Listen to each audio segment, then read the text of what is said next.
that's great. And also I think that, the more you travel and the more you experience the world, you feel at home with yourself first. Absolutely. And then you don't think that you transfer that. you have to adapt. And today adaptability is a major thing in order to be able to do things, to have impact on whatever you're doing. Yes, exactly. And also to be aligned with what the world is seeking to.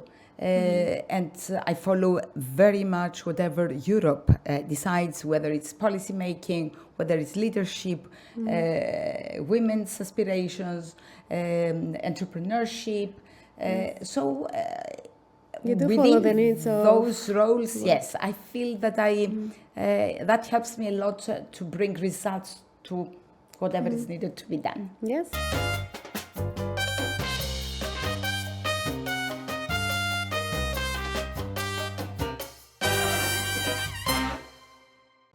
Hello and welcome to today's episode of Podcast Therapy. I'm Antonia Nikolaidou and I'm representing Eurosuccess Consulting, and today our topic will be inclusive leadership. And I'm very happy to have today with me Mrs. Elena Tanou. Thank you so much for accepting our invitation and joining us for this talk today.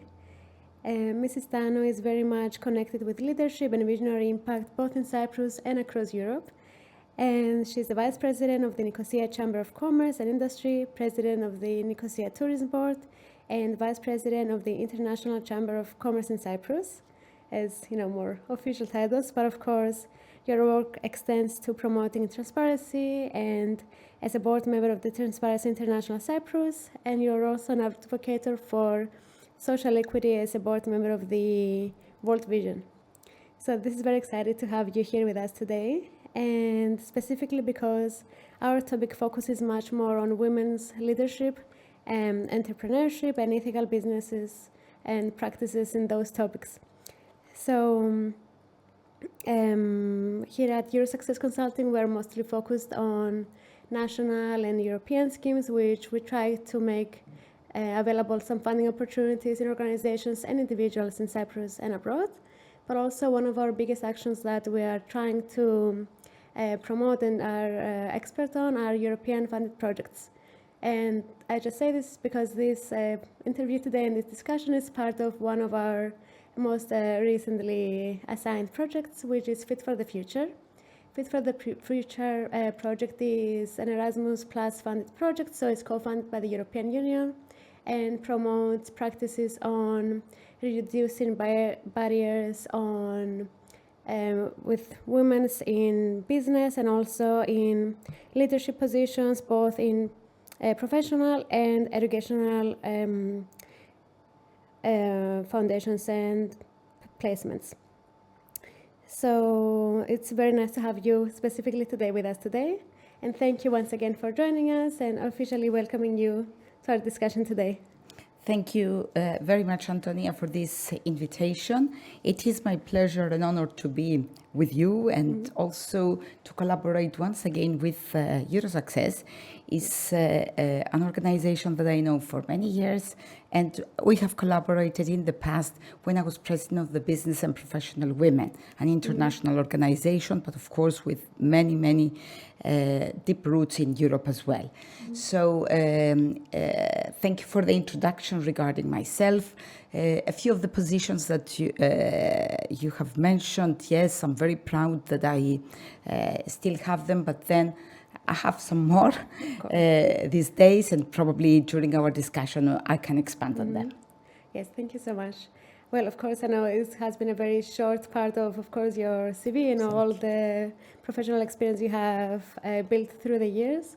So, yes, exactly. I would like to hear a bit more about your current roles and perhaps a bit more from your journey in the tourism sector as well. Let's start from my journey in tourism, which is my main job, my profession, which I love, I adore, is my passion, and I really try to deliver the best service to my clients and to expand my company, which is a company that we work internationally, and it's a public company, top Kinisis Travel PLC, listed in the Cyprus Stock Exchange. Together with my partners, we're looking into really travel the whole of the Cyprus, all over the world, but then again, making Cyprus very, very significant all over the world for the people the tourists that they come here to visit us. So I started back in 1980 to 83 when I studied travel and tourism management in Switzerland, which it was an amazing journey, a very big school. At the university there, in those days, especially the Swiss people, they wouldn't accept any mistakes. You had to be really, really diligent and to deliver without excuses. Yes. So that was a big lesson for me in order to see how the Swiss clock works and how you deliver. And also to learn that you have to respect each and every one, and also to respect your métier, your job. Whatever you are dedicated to do, you should do it at its best without any, let's say, excuses that there is compromising in any way.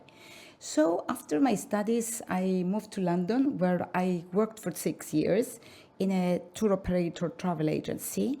And that was another big school because the British people at that time, they knew how to travel, much, much more than the Cypriots.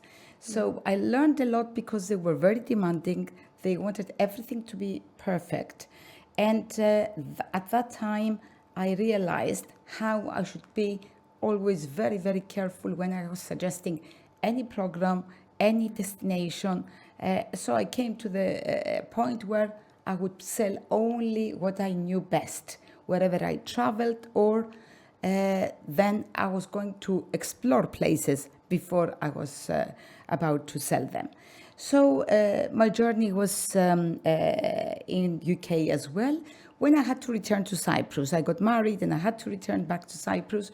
So I decided that I wanted to be the boss of my own.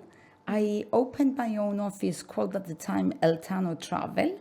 It was a small boutique travel agency where I started selling incentive groups, again all over the world, but then I found out that I should be more, innovative and offer something more niche. At that time, there were about 480 travel agencies in 1989. And I was told by the gurus in the field at the time that, you will be destroyed in months. You will be closing down very, very soon. So I thought, why they're threatening me? So I thought I shouldn't touch upon things that they were already there. And I found that there was a gap that nobody knew the faraway destinations like Africa, Latin America, Alaska, China, and so on. I was very privileged because in 1983, I was in China. It was a closed country, and there I was exploring it. I was in South Africa when apartheid system was there, and I was, again, very eager to explore what's happening in that country, as well as the culture and the civilization. So many, many destinations unique. I thought I should really embrace them and promote them. So that's how I started when I was selling to incentive groups, for example, insurance companies, the banks, Rotarians, and everybody that wanted to travel in a group. Yes. These people traveled with me. They were so thrilled, so happy. So they were the best ambassadors for me.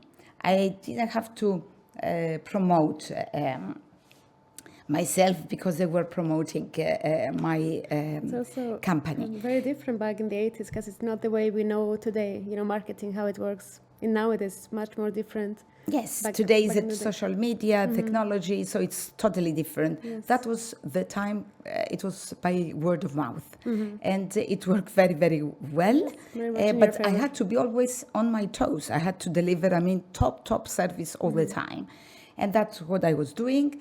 And then in 2000, when it was the boom of the Cyprus Stock Exchange, I was asked by top 10 at the time and Kinisis Travel to join forces in order to become a public company. So I bought shares, I became the vice president of the company, and there you go, till today. We're a big team, we're people that we really care about all our clients to really witness, experience the best holidays. So we don't just say that we sell holidays, we say that we sell dream holidays. Great experiences as well, I imagine. Yes, yes. Great. So it's this been a was very- my journey, which I still enjoy till today, and I'm not, everybody is asking me, it's more than 42 years now that I'm in this field. I love it, and I don't think that I will ever get tired of it, because it's so exciting, exploring destinations, exploring countries, but then again, most importantly, seeing what this transformation of these countries is. That's the thing that I really enjoy most. Yes, amazing. That sounds very nice, and you've proven your journey through many of your actions, so that's very exciting to hear from you in person.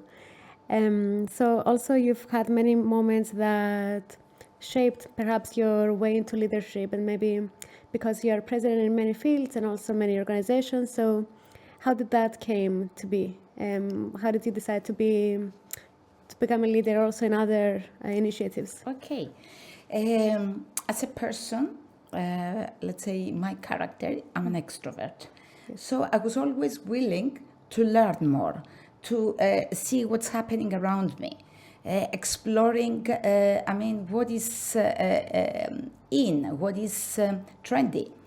So it was a time that I remember very well when I came back from UK, that everybody was talking about this glass ceiling about women.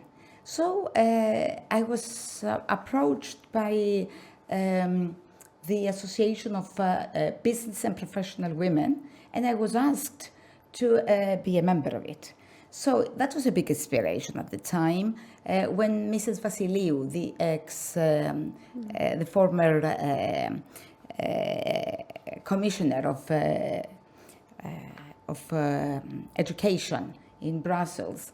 At that time, she was the first lady, and she asked me to be also on the board, and then become also her secretary for the business and professional women. That was really, she was a great model and great inspiration. So I learned a lot how to run business meetings, how to run board meetings. Then again, and that I was quite young. Then there was another organization that really shaped my future in leadership, Rotary International. It's an organization where professionals and business people provide to the society from their money, from their expertise, from their time. And that also helped me a lot. I became a member, and that gave me a lot of ground to show my leadership abilities. So I became, first as a member I was, then I became the president of my club, then I became the deputy district governor. So that really helped me, and all these, let's say, experiences helped me even seek more positions. That's why today I'm in 13 different boards of directors. Yes, these are a lot, and also it's not very easy to begin, I think. After you begin and you see how it comes from within, perhaps more naturally to you, it's much more easier to, I imagine, to be involved in a variety of leading organizations. You're right. I think now I connect the dots. One, let's say, subject brings me to the other, but then again, they interact, they help each other to take me even to the next one. Yes. And I think with these experiences, I open horizons, not just to myself, to my clients, to my staff, to my colleagues, to my collaborators all over the world.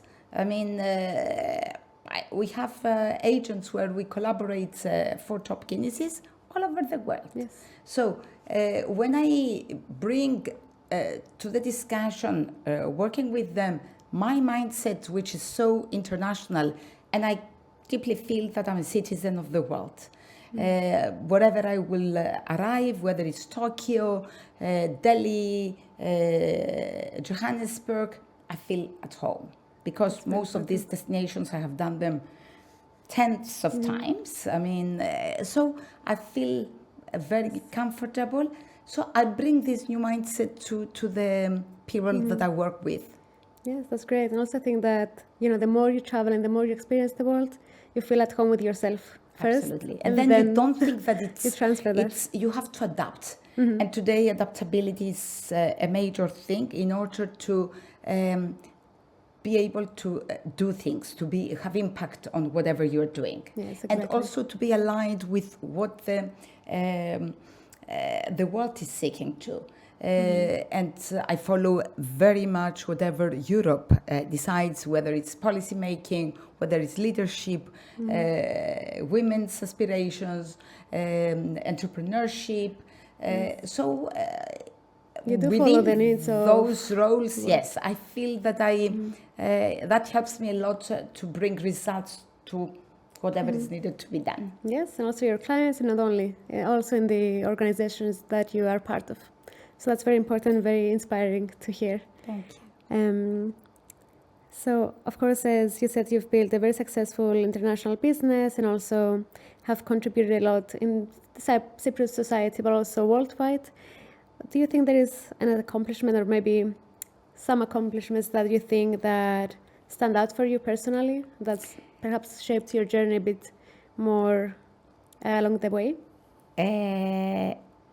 Okay, collaborating with all these different people in different fields, whether it's the academics in the universities, because I am on the board of the MBA School of the University of Cyprus. I'm on the Business Advisory Council of the 3 universities in Nicosia, University European and the Cyprus University. I'm on the board of the Center for Entrepreneurship and Innovation of the Cyprus University. So collaborating with the academics is a different story. Then I served for many years on the board of the Nicosia Chamber of Commerce and Industry. Speaking with the business people, then it's a totally different entity.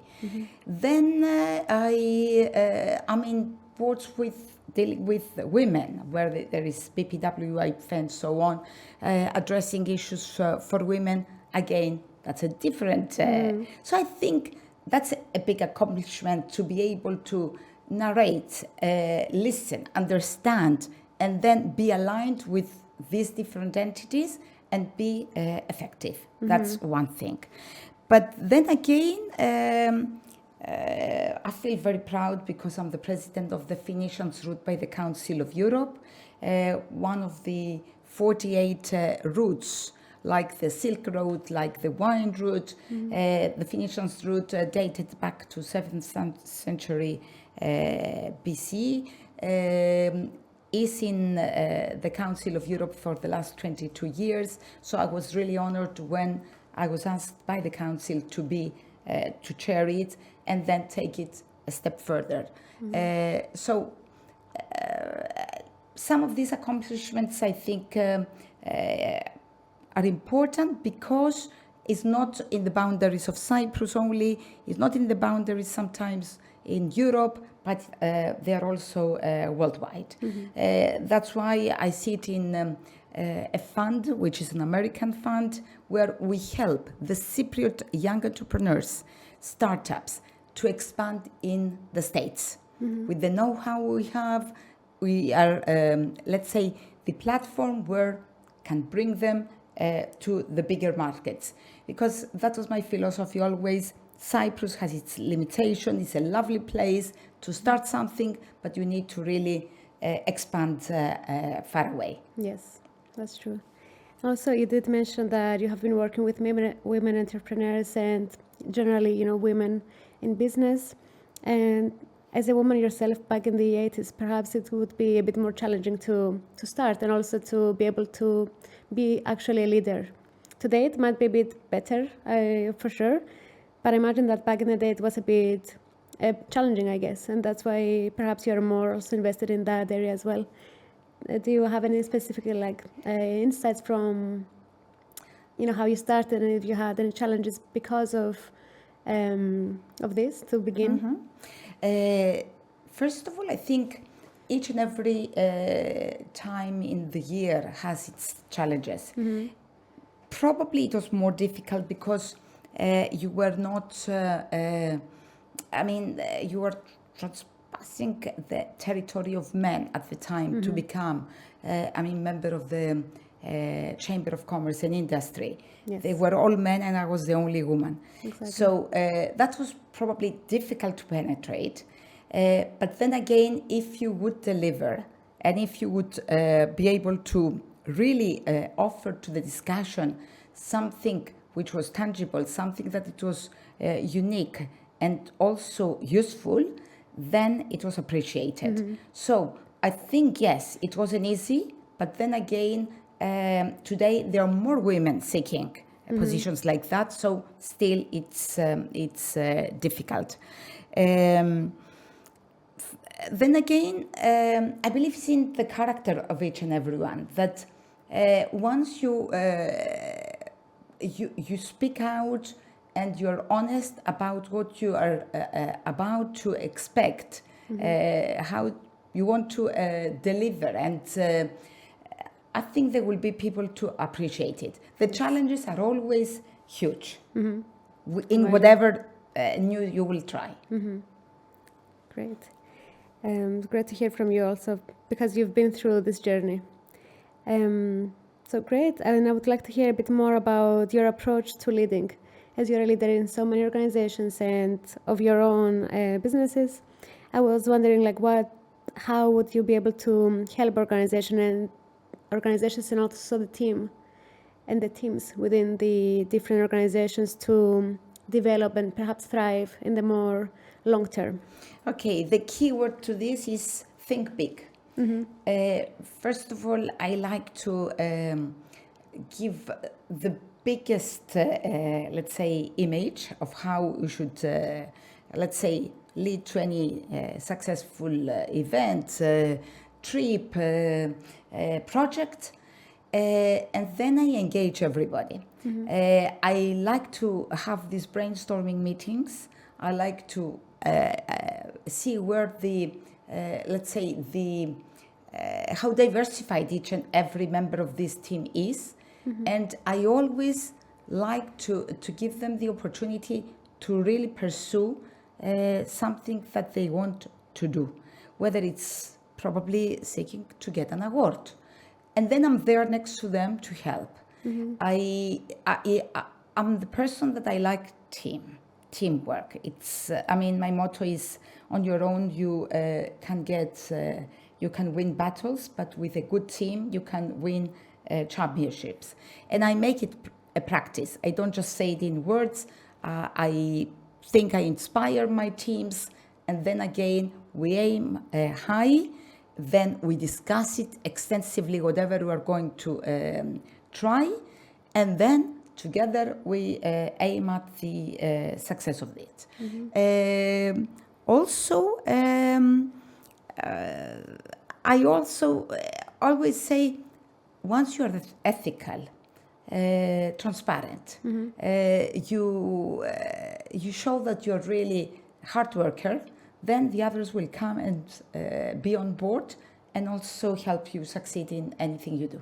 Yes, that's great. And also, I find it very encouraging for your teams also and yourself to be able to push them to do more than just the work that needs to be done. So it's very good for a leader to be able to help all of their members of their team to aim higher than just to do their job and, go home. Absolutely. And I encourage them by saying a Greek word which is, I think, very important, philotimo.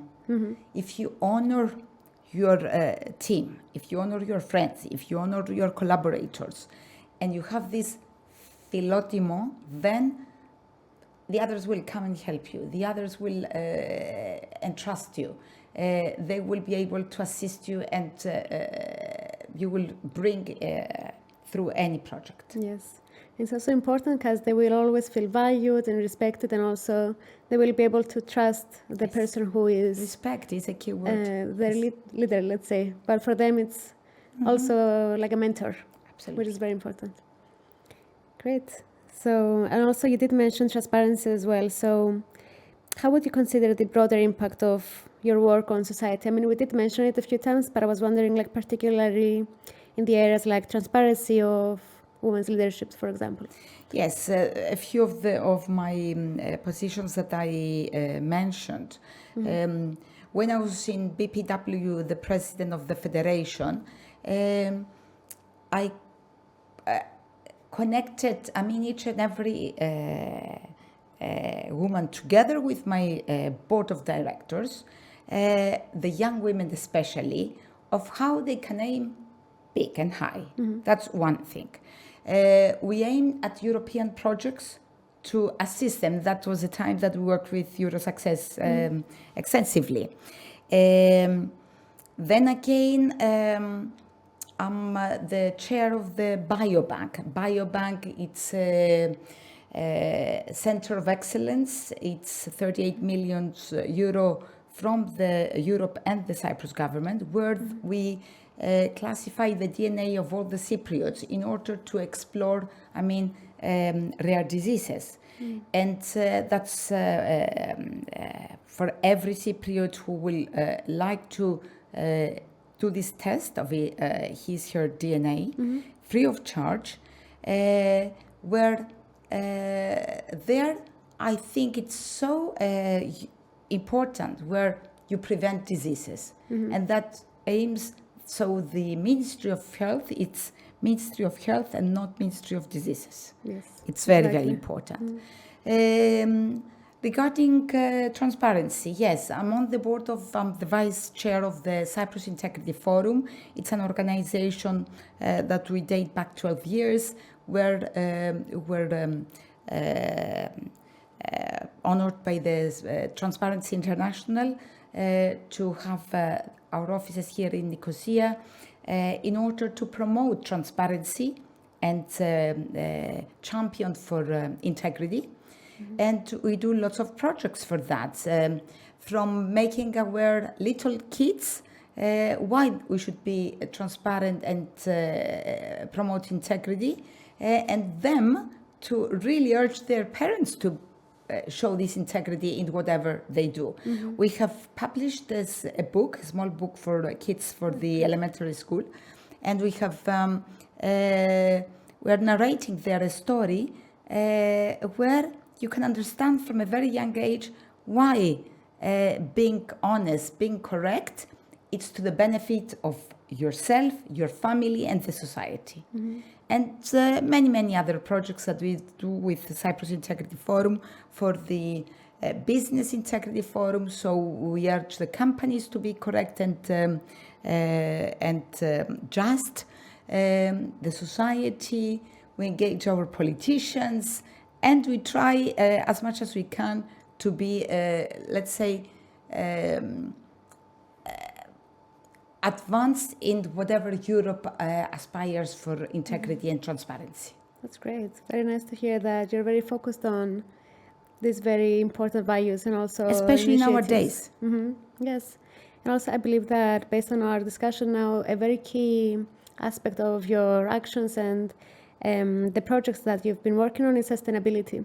So because of your role and also the initiatives, it's very, I guess, important for you to make whatever it is to be sustainable and to have a future, even apart its time of action. So how do you consider that to be? Is it easy for you to make this happen, or how much do you target sustainability? It's not easy because it's a very complicated subject, but again, I'm very, very glad because I was very sensitized by my visits to Europe and all over the world, where I see, what sustainability is. And a very nice example that I saw about 15, 18 years ago, it was a conference by the EU in Naples, where it was a paperless conference. And I couldn't believe it. We didn't have any paper to write. Everything was in our mobile phones at that time, where they were not so smart. Then we didn't have any, let's say, we wouldn't give any cards, and it was this tax system where you tag your card here, and you would get all the data that it was going to your computer from all the delegates. So I was so impressed. So I came back to my office, and then because we also have a team and a department of handling European projects, I urged them of how we could do sustainable conferences and events. And finally, after drafting this proposal, we were funded by the European Union. We are today, and that I think was completed back in 2019. We have the manual A to Z of how you handle conferences paperless. You don't use plastic, you don't use, or you eliminate the missions that you have to use for any conference with minor things. For example, in our conferences, we don't use beef. We'll put chicken in the meals, in the coffee breaks. We won't give a gift that is not, let's say, eco-friendly. And at the end of each conference or event, we just state how many emissions we have saved. Great. Yeah. That's very nice. So that's a tangible example. Yes, and ever since I was so sensitized with that, I choose my collaborators when I am exploring new collaborators, whether it's in Peru or I try to see if these people are really geared also to be eco-friendly, and also show to my clients, yes, that we choose destinations that they are eco-friendly and sustainable. Great. Yes, a very good practice as well for you to be able to continue with this goal in mind. So yes, talking about teams as well, and building belonging in the community and all that you do under this domain. Of course, there are some initiatives that you have done that help support inclusion and fairness. Do you have any projects in mind that targeted exactly inclusion, for example? Inclusion, I would say, I do it in every project that I do. Yes. I feel that connecting everybody, that whether they know the subject or they are going to learn something new, yes, I try to include young, old, and I'll give you an example here. I was president of the Nicosia Tourism Board, and then it was the time that we felt that we had to create the branding of Nicosia. So we carried out meetings of 8 teams for a few weeks, where we included everybody, young, old, experts, non-experts, archaeologists, guides, architects, housewives, everybody, in order to understand what is the DNA of Nicosia. And that helped us include everybody in order, at the end, so they will all make ownership of this slogan that we quoted, the brightest capital of Europe, and bright not only because of the light, but also because of the many universities, the many centers of excellence, and the schools. So I try to be inclusive in my package holidays. I mean, when I organize a tour to any country, I will involve the ambassador who is in Cyprus, for example, the Indian ambassador, High Commissioner here, to speak to my clients before they go, before they travel. Then I will meet the Cypriot ambassador, High Commissioner in Delhi, to speak to my clients about his experience, her experience in the country that they're visiting. And then also lots of others that they are, let's say, connected with the destination or the expertise of my clients. So I do it, I think I'm inclusive in every single way. Yes, it's also very important under the tourism sector to be able to do that very efficiently, because you do have a variety of teams and nationalities even, and different ages that I think Sometimes could be challenging to include everyone as would be the ideal.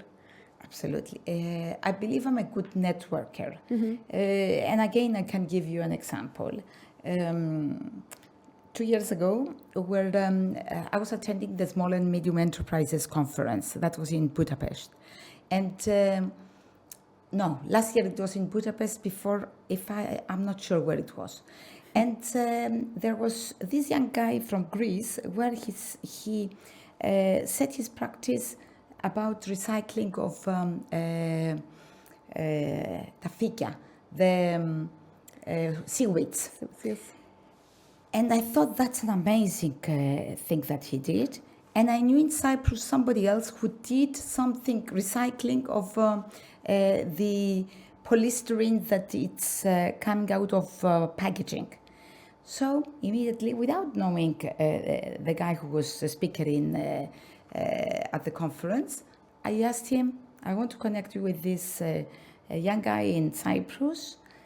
And to cut the long story short, today the two youngsters, they seeked for a EU project and they got funding and they do even more research on these things that they started again. So I love to, let's say, help if I see an opportunity, others connect and then to pursue new challenges.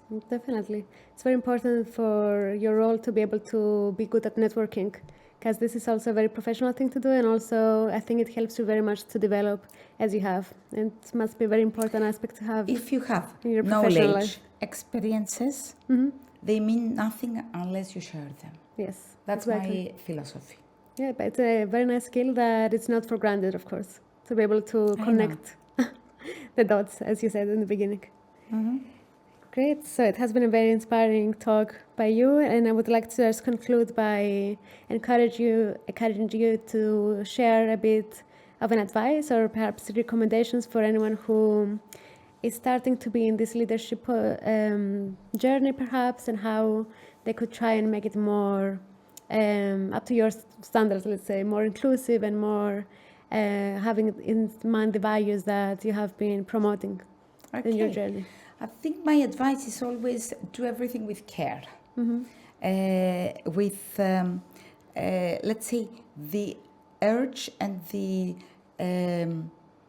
aspiration to be effective, to bring results, to help others on the way to reach as well, and to lead, to support, to unite, to inspire, to offer, to deliver, and be a doer.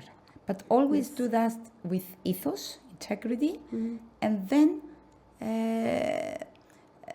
with passion. With passion always, and love, without expecting anything. I think a lot of people would say, but why I should do it? What is in for me? What is? I never do that. What I like is to really bring results, and then I can really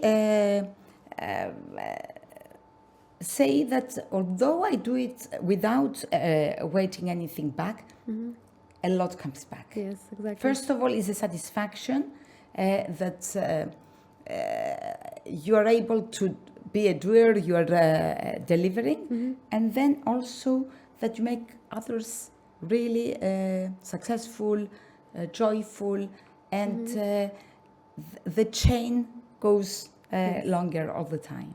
Yes, and of course, internal motivation is something that helps everyone move forward without, this exactly the expectation of receiving something out of it. Absolutely, Yes. absolutely.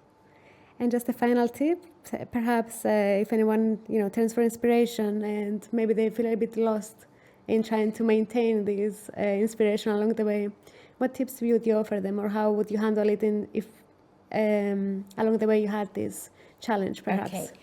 Okay. A lot of times I get very nice comments that I'm very, very lucky in my life because I travel extensively. I do about 60-65 trips every year all over the world.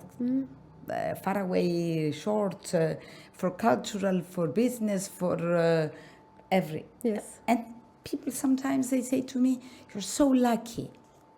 It's not just about being lucky. It's about pursuing, working hard. It's about focusing, and then about diligently aiming at what you want to really achieve. And it's not always the aim and you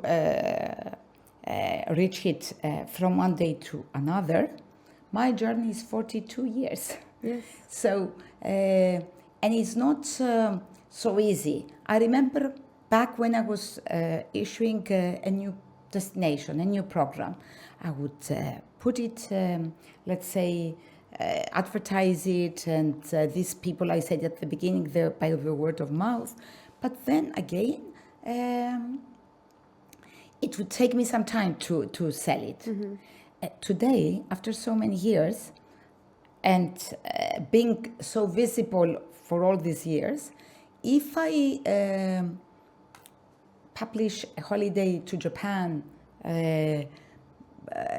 India, Peru, Africa, London, or wherever, without boasting, I would tell you that in maximum 5 to 10 minutes it will be sold out. And this is the credibility that I carry with my name. And a lot of times I hear people saying that, Elena, your fame prevails your name, which is true because I'm very dedicated to deliver exactly what I promise to my clients. I'm dedicated to really honor my name and my job. And then again, really, it gives me a personal pleasure to see the others traveling and enjoying every single minute of this new destination that I offer to them, because they are learning, because they are my trips are educating, entertaining, and then they also mingle and they connect with people that they probably wouldn't have the opportunity to meet. So, in a nutshell, I'm again a networker, whether it's a project, whether it's an activity, whether it's an event, or a destination, a new destination that I create. Yes, that's great. It has been a very inspiring, I think, talk, and I think that we have accomplished our goal, let's say, because for me personally, even with this short discussion, I feel very, inspired to be able to gain your experience and also to see exactly how it works really in a journey. That's why I'm doing mentoring. Yes. Mentoring, it's important for young people, very important for young people, but even me at my age, I have 2 mentors for many, many years, ever since I remember, because you need really good role models to be inspired, to discuss things. And it's not just that you will, let's say, they will not preach you. They will really bring this critical thinking on the table in order to make anyone aware, where are you going? What is that you're pursuing? Exactly. Thank you so much. And I'm really sure that everything that we said today will inspire others as well, who will watch the interview once it's available. So I would like to thank you once again for your time and your amazing insights that you've provided to us today. And I look forward to staying in touch as well. Thank you very much. It was an honor to be with you. Thank you. Thank you so much. So thank you again for watching. And we would like to thank also Podcast Therapy and Unit Trust Media for hosting us today in their studio. And we look forward to showcasing even more podcasts and insights from our projects funded by the European Union. And we look forward to our next actions. Η Eurosuccess Consulting ιδρύθηκε το 2009 ως ιδιωτική εταιρεία στη Λευκοσία, την πρωτεύουσα της Κύπρου, λειτουργώντας μέσω 3 κύριων τμήματων: επιχειρηματική ανάπτυξη, διεθνή συνεργασία και στρατηγική διαχείριση. Η Eurosuccess Consulting στοχεύει στην υποστήριξη και ενίσχυση της ανταγωνιστικότητας των κυπριακών οργανισμών και φυσικών προσώπων. Αν ανυπομονείτε να εξερευνήσετε τις δυνατότητες και ευκαιρίες σας για επιτυχία και πιστεύετε στον εαυτό σας, εμπιστευτείτε την Eurosuccess Consulting ως τον πολύτιμο συνεργάτη σας.